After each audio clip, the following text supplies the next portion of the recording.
2, 1, and we're live. It's Friday. It is, I would say it's 9:30 a.m. It's depending on what part of the world you're in. It's 9:30 over here in England. It's 1:30 in the afternoon. So thank you very much for joining me. We've got some incredible guests, and as usual, I'll let Cara take control of the introductions because I'm just terrible at them. We don't like to put you under that. Don't worry. Well, yes, we do have some more great guests joining us this week on Hospitality Highlights. So we have Kelly Higginson from Restaurants Canada and Paulo De Tarso, restaurateur, consultant, TED-Talk speaker, to name a few things. I'm sure there's other things on that list. Thank you both very much for joining us. This week we wanted to discuss how government support for the hospitality industry differs across Western speaking industries. We have had a chat already about this for about 10 minutes, so we will try and bring some of that conversation to the live. But it comes off the back of, there was news last week about UK MPs have launched an inquiry into recruitment and retention of staff in hospitality. And me and Kris had a little chat, and we thought we want to dive into that a little bit more. Kelly, shall we start with you? Maybe you could tell us a little bit more about Restaurants Canada for people that don't know, because obviously, sure, Kris, you're very aware, but not everybody will be. So let's start there, and then we'll go and deep dive in. Sure, absolutely. Thanks for having me. So Restaurants Canada is the national business association for the Canadian restaurant industry. So we have coverage regionally across the country. We're broken up into provinces and territories, and we have 5 vice presidents that cover that area. And then we have federal focus as well. We have a membership of just under 30,000 restaurants, but we really do consider that we represent the entire food service industry from an advocacy perspective. But then on top of that, ensuring that we try and bring the entire ecosystem together. So we do events like the large Restaurants Canada show that we were lucky enough to have Kris at last year, which has 7 stages, panels. It has all of the industry from tech to food, manufacturing, bringing in the latest and greatest equipment and everything else that's within the industry. So we try and make sure that we also connect the ecosystem so that we can continue to evolve. Okay, and so oh wow, yeah, I mean, a lot exciting. It is. It's a really exciting time as well for our association. We've gone through a bit of a transformation over the last little while, and of course, I think the pandemic also really highlighted the need, the really crucial need for a strong advocacy association for the industry. We're the 4th largest private employer in the country, so this is an important conversation. Yeah, 100%. And so focusing on what we wanted to, which was the kind of government support, what's happening in Canada, Kelly, in terms of support for hospitality? Well, I think, this is a big conversation. I think we all still struggle with a perception issue of the industry. Now, I will say that we are very grateful for the supports and the subsidies that we received throughout the pandemic. There was some great stuff that was created in order to support the industry. We had wage subsidies, we had rent subsidies. A lot of our employees were supported through subsidies as well from the government while they were laid off. So I don't want to not recognize that. But then on the flip side, we also are still really struggling for the government to understand the massive financial increases in operating these businesses that have impacted the industry and are really starting to see an impact. We've got bankruptcies that are rising up. We've got a lot of operators, almost 50% that are operating at a loss or barely breaking even. And these really are connected to, it's not necessarily top line sales, it's the bottom line issue. So those are some of the challenges. On top of that, though, we have seen as of late some great movement with the government. We have an alcohol excise tax here that is based on increasing on the rate of inflation. And we were able to lobby the government to not increase that by 4.7% and to cap it at 2% for 2 years. So that gives the businesses predictability. It lowers that tax impact. So anywhere we can make an impact from a financial cost pressure perspective is important to us.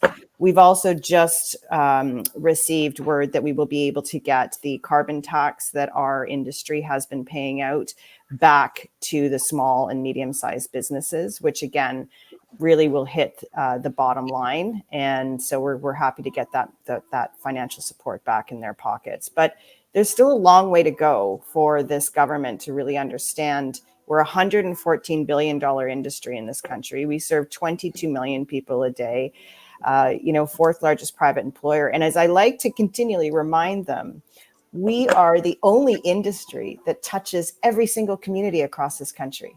You have resources that are very regionally focused. You have regionally focused industries. So we're up there almost at the same amount as mining and some of these huge industries, but we touch every single community across the country. So that's something that's really, really valuable.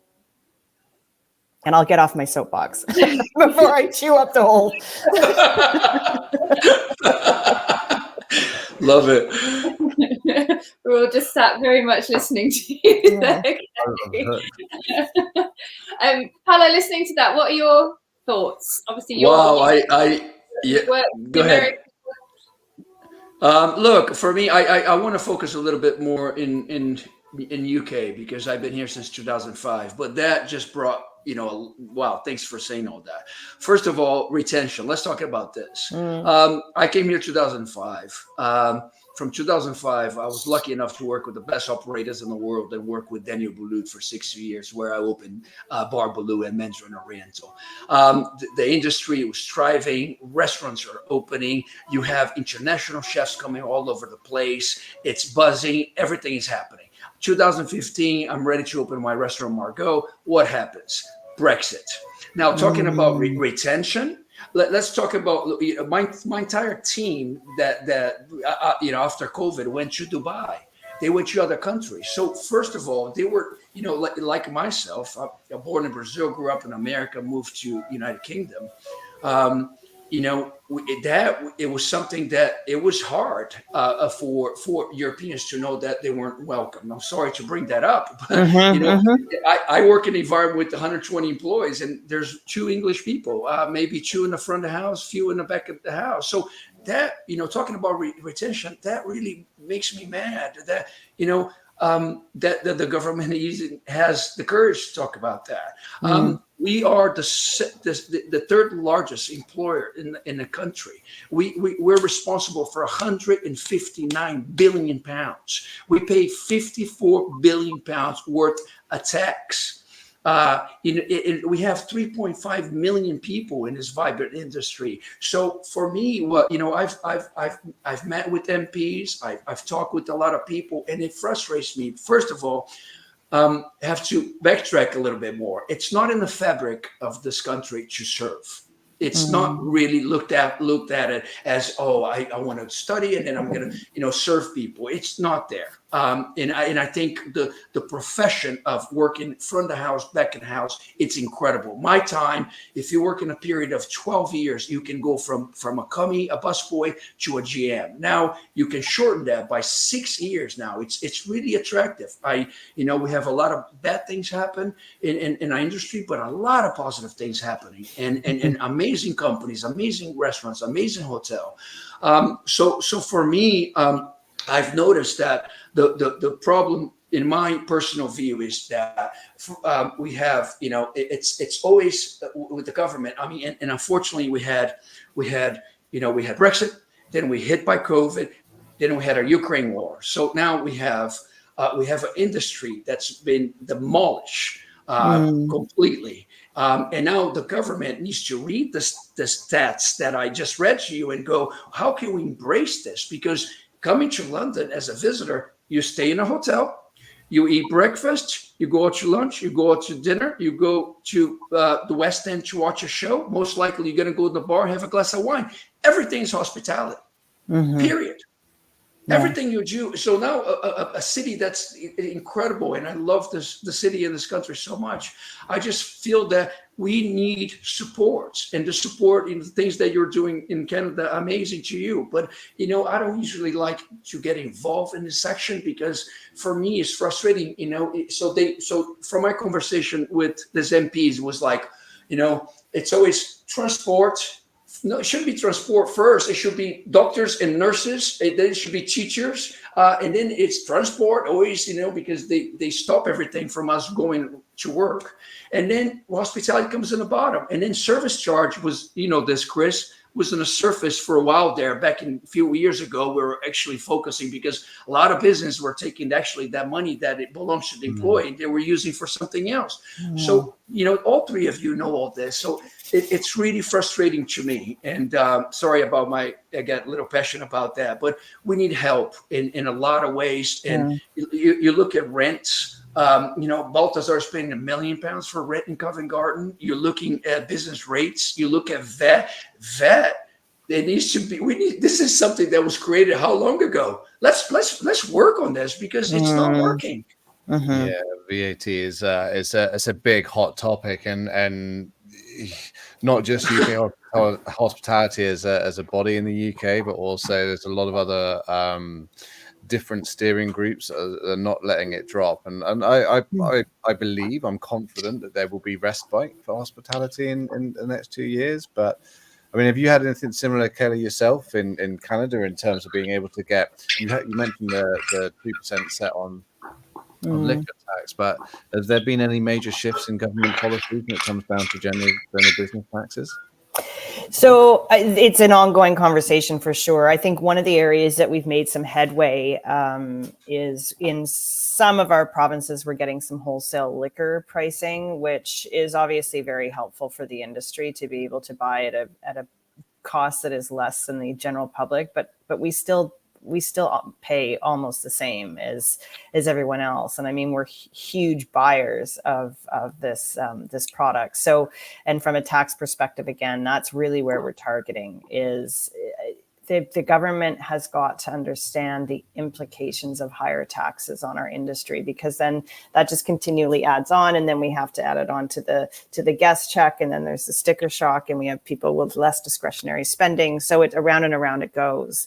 Something interesting that we were just talking about was the impact to tourism, and I am really thrilled. We have a wonderful new federal minister of tourism, Minister Ferrata, who really respects and understands how valuable restaurants are to the tourism product of this country, that they are one and the same.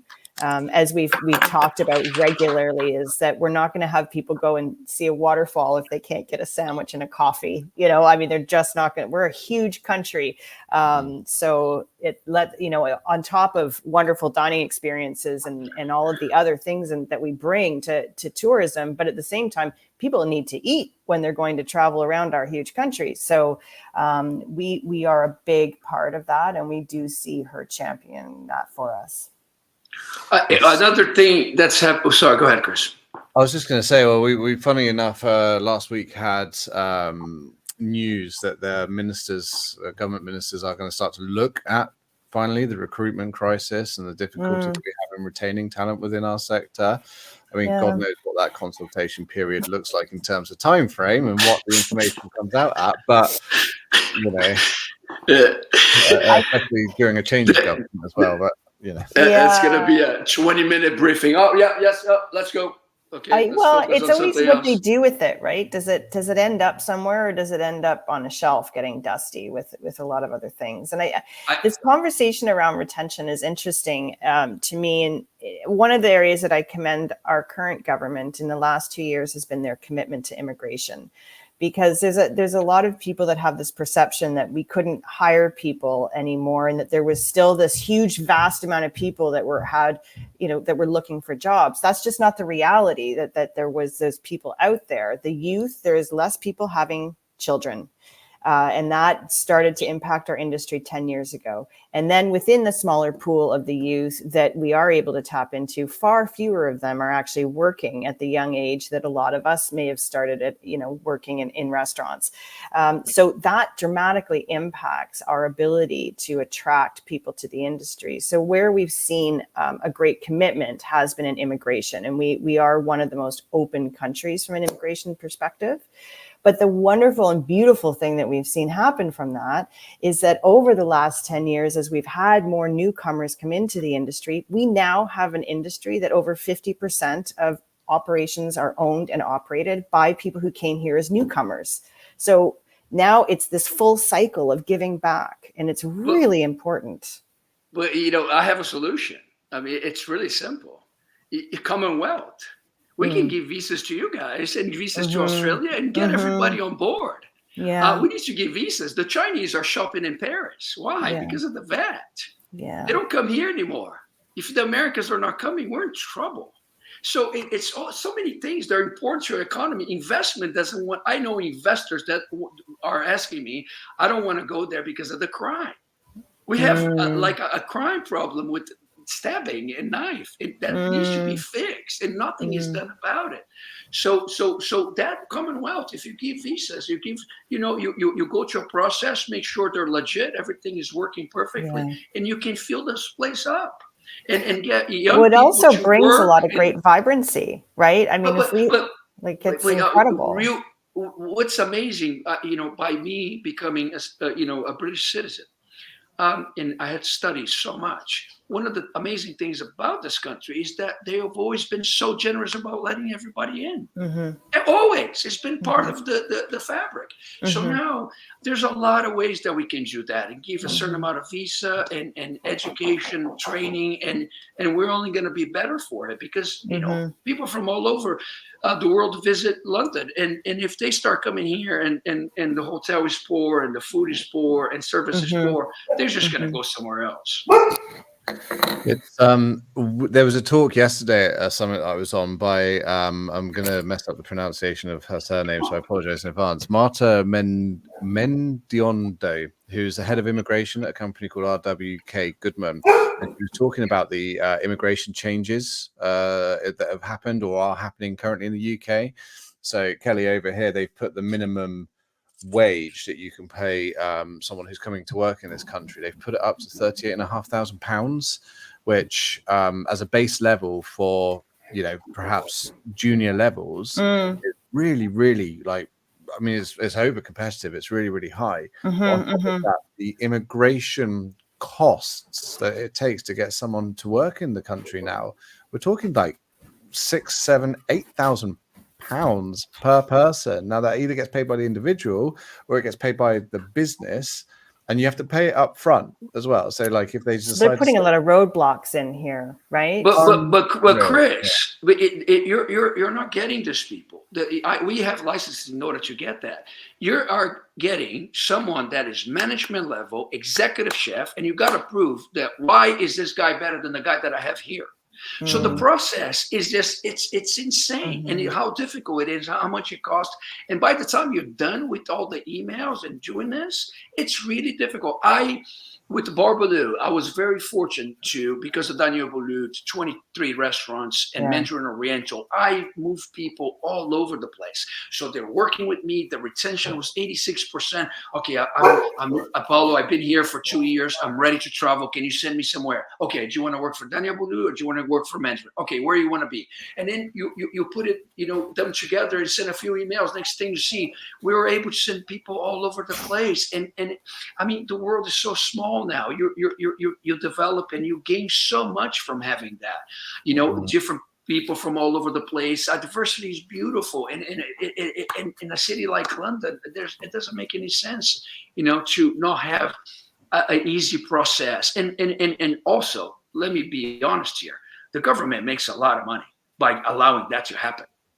It will make a fortune. Can you imagine? It's like getting a visa. If you have to get a visa by the time you go to America, my God, you already spent 10 grand just by. But I think that the flipping the conversation is how much immigration brings to a country when somebody comes and settles into a country. I mean, not only from the vibrancy and the cultural perspective, but if we want to talk from a financial perspective, because the government's got all these, regulations and demands on financials, challenges to bring somebody.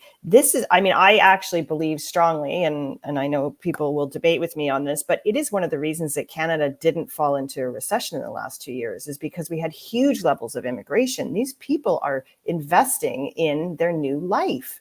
So that alone, and then they start a new job. And then, as I said, the cycle begins. And then in 10 years, they're buying a franchise, and then they're buying a house, and then they're having a family, and they're bringing more family over here. So this is a beautiful thing. We just need to understand the value for these people. Guys, I was a dishwasher in New York. I opened a coffee shop with a friend who left and went back to Brazil, and I had no English, no CV. I went to work, and I worked hard, and I'm a perfect example. And I climbed the ladder, and I did everything. Moved to London in 2005. I opened, Margot 2016. So like this can happen to a lot of us. We need, all these young people. It's a beautiful industry to get into it, and you have to work hard. And there's hours, there's things, but it's so much better than it was when I started. And there's amazing companies. There's, the Michel Roux family doing incredible things. There's so many companies. Daniel Boulud is like the best person I ever worked for. There's a lot of great companies around. And I think if time is taken and really look at the issue, and I know, look, with immigration is difficult, right? You have, Ukraine, look what it does. I mean, it's like, the electrical gas is crazy. It's so, our margins are so little, Kris, for us to make money. And believe me, I've never worked in a successful restaurant where we make a lot of money, to get everything right. So now, who's making a lot of money? Is this recruitment agencies charging you 35% every time you find a manager? So there's a lot of things at stake that we need to look at it, and the amount of tourists that comes to this incredible, vibrant city, and we can even enhance this product to become, wow, you know what? Okay, here we go. This is a perfect example. Remember 2012 Olympics? You walk to the tube and everybody, good afternoon, good morning. Walk everywhere. The streets were clean. Everything was perfect. I went with a lot of events with Heidi and my boys. It was like the most magical thing, the way they check your backpack in 2 seconds, and everything was perfect. But we did that for Olympics. I know they're doing that in Paris now. They're cleaning the street, ready for the. It shouldn't be like that. It should be, let's do this because it would enhance our city, our country, and it will benefit everybody from it. And we're just not on that list, Kris. We're in the bottom here. We have this, and now we got Iran and Israel to worry about, and now we got the military, and it's always something. But there's got to be what you said earlier, Kelly, is have a body. I know I'm Kate Nichols from UK Hospitality. I gotta give a shout out to her because she's doing an amazing job. But we need to have someone representing what we do. No, it's really important to have a strong advocacy association, especially for such an important industry globally. Really, if we look, there was a time, I remember before the pandemic when it was, get into hospitality. You can work anywhere. It's, it's a skill you can take everywhere around the world. And then all of a sudden, for the first time ever, it was the one industry that you couldn't work anywhere during the pandemic. It was really, such an interesting flip. But we're coming back. But that was really a change for our industry. But with everything shut down, who's out there making sandwiches? Who's out there making food? Who's delivering food? Who is doing all that? It was hospitality. People are coming out of nowhere because we don't care that we're serving. We all come to this planet to serve, whether you're a brain surgeon or whatever it is. It's service, and we just need a little love. That's all. This is such a refreshing change that I'm not the one on my soapbox. I've got two firmly planted on their boxes. I love it. Sorry, Kris. Sorry, right. You both of you mentioned talking to members of the government as individuals. Do you feel like they listen and understand as individuals, or do you still? Kelly, you mentioned that you had a chat with someone that made you want to grab the table, but yes, it got a little spicy. This goes back to the perception issue of our industry and the lack of understanding of I think how far we've come as an industry, and the culture that we are creating for our employees. And I am not saying that we don't have more work to do. There's always work to be done, and there are still bad actors out there, for sure, that we have to address. But for the most part, we really are a vibrant industry that cares about its people. And I think most of the conversations that I have with government are very positive, and they do understand that. But unfortunately, I was in a region last week that is very, very dependent on our industry for employment, for their very high level of tourism. And this particular minister's policy advisor had said to me, well, your industry has been built on cheap labor. That's why it's struggling financially. And we have the data to show the increase in taxes, the increase in insurance costs, the increase in rent, the increase in utilities, the increase, all there. What we'd actually had in that region was 5 minimum wage increases in a 3-year period that has increased the cost of labor by 32%. Nobody is debating that our employees aren't worth that, but no industry can withstand that high of an increase in a short period of time. So the conversation was around that. But when they had the audacity to just paint our entire industry with that brush was, I mean, my heart. Those are the times that I have a hard time being, diplomatic and cordial in these conversations. If I can pick up on that real quick. So I work with blue chip companies like Norton Motorcycle, for example. They wanted to understand hospitality in their market. Hospitality should be taught in business school, as Denny Meyer says, who's a mentor of mine. Talking about culture, whenever I built a restaurant, we trained, we promoted within, we make sure the knowledge was impeccable. I don't teach you how to put a fork or knife or how to hold a bottle like a baby. I teach you how to be an incredible human being, working and learning how to communicate with your customers, how to do and each other under pressure, how to work as a team. Because I've promoted a lot of people, and I have a lot of generals out there. And I use my time and passion to develop them as they're helping us develop. It's 50-50.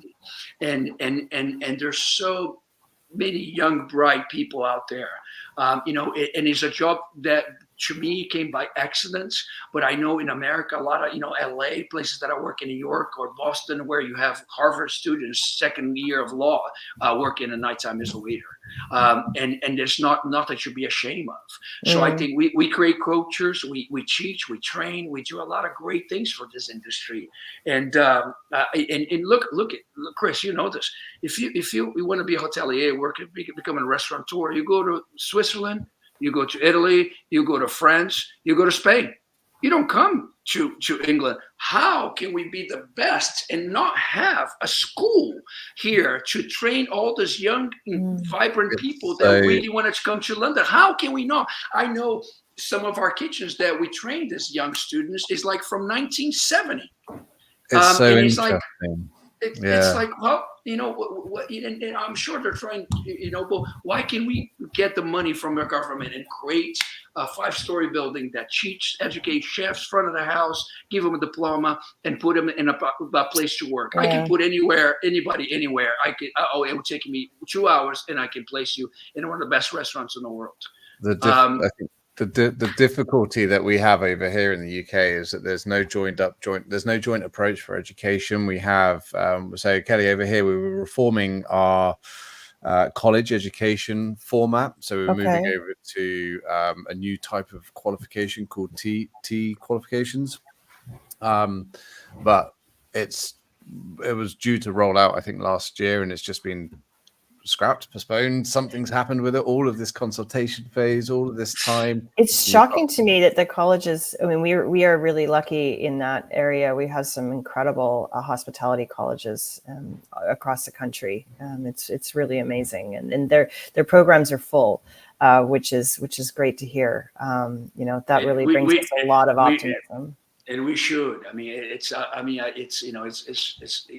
incredible to come and dine here, and all the chefs from all over the world is here. What's happening here in the last 2 decades is incredible. We were nobody, and now we're up there in the top 5. And so I was in Italy last week, and it's a very long story, one for another time. But one of my stakeholders and I, we got left behind in an Italian restaurant in the. Like half an hour out from That doesn't sound so bad. we chose to I stay know. behind. I was like, oh. So wait, we took a load of college students out with our partners Unox, and long story short, we had a second lot of college students coming in late at night, so we chose to stay behind. Anyway, we got chatting to this waiter called Matteo, and he knew a little bit of English, and we were sort of speaking to him. And he said, "Oh, I studied economics, and I've worked in like large like corporate buildings." He said, "But he said I didn't earn enough money." And I said, "Oh, so is this a secondary job then?" And he said, "No, well, of course it's not. I've come back. I work front of house in hospitality. I earn double the amount that I earned in the corporate world, and I've got a full economics degree."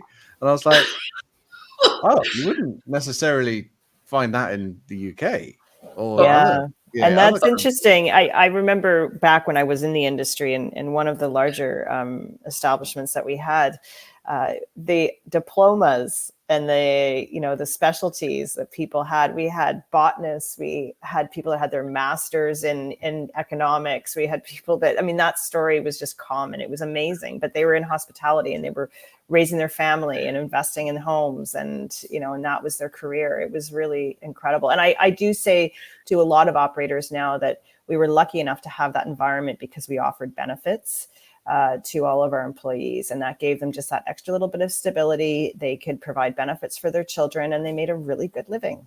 I was a waiter, Kris, in Beverly Hills. I made $1,500 a day. Okay, I mean, I paid my mortgage and my car within 5 days. Period.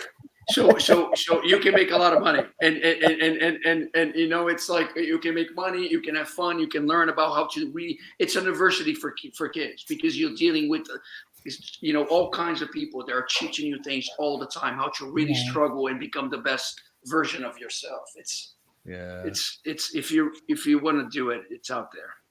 We've got a long way to go, I think, but we're definitely on the right tracks in terms of getting people to understand that. Cara, I can see you flinching as soon as that hits zero. We've got a long way. We've got a long way to go, but I think, sorry, just for context, when that hit zero, there used to be an alarm that went off, and it would scare everyone like this. I know. I earlier saw a face popped up from LinkedIn. I was like, "What? What is that?" So I guess to sort of draw this to a close for both of you, what would be your vision for the next, say, 2 to 5 years in terms of what governments can do and where you see our hospitality sectors? Ladies first. Kelly, go ahead. Sure. What we do need to see is government understanding. It's not about the Band-Aid solution. It's continuing to understand that they cannot continue to lay on taxes upon taxes on these small and medium-sized businesses that bring so much to every single community. So that's really the first thing for me is for the government to understand the value of the industry, and to be very mindful of what is happening from the cost perspective. I think the other side of it is from stabilizing from a people and a culture perspective. For our operators, what they want to do is continually to invest into their businesses. But when they are left with so little money at the end of the month, things that are going to be important for their employees are going to end up being taken away. So that's really, really important for the government to understand. There are so many operators that want to have benefit packages for their employees, small operators. They can't do it right now. So the more that we can see the investment from the government and understanding our businesses, then they can have the capital investment to reinvest in their businesses, which is their employees. Definitely. We'll have a chat off there about how we can provide some from low cost or free to access services for that. What about yourself, Paolo? For me, is really everything that we talked about. I remember, I lived in Islington, and I moved here in 2005, and every single business was independent. Guys like me that met up with another GM and opened a restaurant at that time from 2005 to 2016. It was happening all over the place. Kris, there's people going east, west, they're going everywhere, opening all these cute little restaurants. Now you go there here on Upper Street, it's like Screwfix and all major companies because nobody else can afford the rent. So rent needs to be reviewed. Business rate needs to be reviewed. VAT really needs to be reviewed. view, and understanding that it's not, one model, one size fits all. Independent business might need more support than a 5-star hotel with a 3 Michelin star chef. It's a different environment. With transportation, this, chefs cannot afford to live on zone 1, 2, 3. They're living in zone 28. So help them with transportation. Help them with some. There's some benefits. There's some things in dental, medical. I mean, we get that in America as you just joined the company. Here we don't get any of that if you're not working for a blue chip company. So there's things that can, the incentives that you need to give your team and help out. But I think it's a really, we had that service charge going on for years, hoping that the government will help somehow. During COVID, I'm glad that at least we're paying people more and more and more. I think it's a big reform and put people out there that really understands hospitality and can move forward and work with the government, as Kate Nichols is doing with UK Hospitality. We need a representation. Mm-hmm. Well, work to be done. There is always work to be done, and we should wait with bated breath at the recommendations from the MP's inquiry. Yes, I'd love to actually, if possible, kind of have once you get an indication of that, let's regroup and that'll be fun. Yeah, exactly. Let's see what happens. What bright things they come up with. Yeah. It'll be 10 years from now. Kelly, have you met Kate Nichols before? No. So as you were saying that, I was thinking it would be a good thing for us to connect. Yeah. I think what an exciting opportunity for two different bodies from different countries to be able to. Yeah, she's lovely. Together. She's great. Yeah, honestly, the pair of you. Can I just come and sit and watch the conversation? Please? Yeah, it's gonna be there's gonna be soapboxes for sure. We actually have regular calls with the National Restaurant Association in the States as well. So we like to share ideas and thoughts, and tactics is really important. So yeah, we should meet often, at least once a month. And we Restaurant Association, we haven't met for a long time. All those things need to just go back in circle and start doing those things again. Mm-hmm. Just everybody's so busy with so much that's happening now. It's hard. Time is hard. It really is. Yeah. So we just got to get back into that. But I'd love to visit you in Canada. Please do. Yeah. No, I'm in Toronto right now, but we've got incredible dining across the country. So oh, nice. Yeah. Daniel is there. So he is. Yes. I love his restaurant. Yes. Yeah. I'll come visit him. I'll come visit you. Yeah. Okay. Yeah. I'm overdue a trip to Banff. Apparently, Banff is beautiful. So Banff is beautiful. Canmore is beautiful. Like there is, and then I will say Calgary is a really fun dining scene. Wow, talk about independent, vibrant, really creative, innovative, really fun dining scene. So I think that would be a great trip, Kris. Well, Kelly, it sounds like you've inadvertently given yourself another job role as tour guide. So I would happy to. We would be thrilled to host you again here. Well, I need to. Please come along. I missed all of my ambassadors at RC show this year. Mm-hmm. They represented well. They did. And I know a few of them are watching this now. So an opportunity to get them all together in a location and celebrate. That would be great. The great work they're doing would be great. So we would love it. Thank you. I don't want to bring this to a close, but we are definitely over. So I'd love to do it again. It got us all riled up to get to work on my Friday. So yeah. Well, there's been lots and lots of comments. So both of you, please do feel free to jump on to this afterwards and have a look at those. And if there's any that you want to chat to. Next week, we will be back at the usual time of 9:30 a.m. UK time.